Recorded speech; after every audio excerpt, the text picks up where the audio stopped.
This couple had been in love for 13 years, then they got divorced because the husband cheated, but later, they found out that so-called affair was actually fake. While helping Reggie fight for custody, Hera told the court that Reggie had once abandoned her child and husband because she had an affair. To keep Reggie from being publicly shamed, NBM had no choice but to tell the truth. He admitted that when he wanted a divorce, he had asked his friend Reggie to pretend to cheat. He even prepared chat records as proof.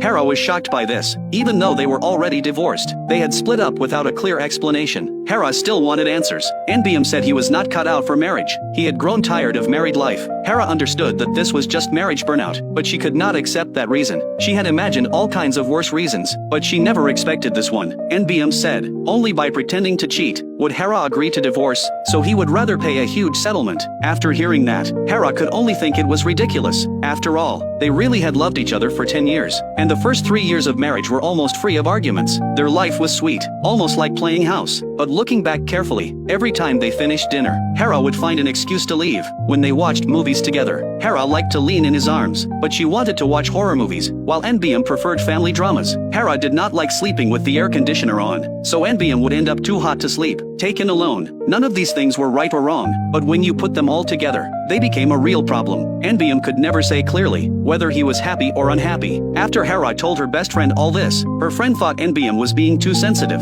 but Hera felt deeply upset, because in every situation, NBM was the one giving in. NBM was the one cleaning up the table. Even when he was scared stiff, he still ended up watching horror movies with her, and when he was sweating and getting irritated, he still forced himself to stay quiet. What Hera did not understand was, why did NBM never just say it directly? Hera said, because NBM did not like fighting, and more importantly, she had only just learned today that what NBM really feared was not fighting, it was having children. She had once thought their relationship was getting worse because they did not have kids, so she had even prepared a lot of food meant to improve fertility. But she never noticed how bad NBM's face looked back then. Everyone else thought children were adorable, but NBM felt his life was already chaotic enough. If they had a child too, he would completely break down. At first, he also thought, a child is not a big deal. Once they are born, they naturally grow up. But one time he visited his sister and saw his nephew causing trouble. He could not help but complain to his sister.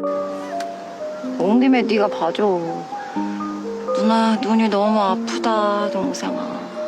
That was the moment. He saw for the first time how tired she really was. Then he noticed the food stains on her clothes. 여기서 이대로 애를 낳아놓으면 내 인생이 그대로 반짝으로 처박히겠구나.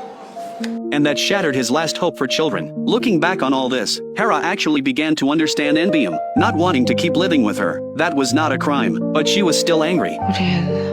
하지 말았어야 되는데.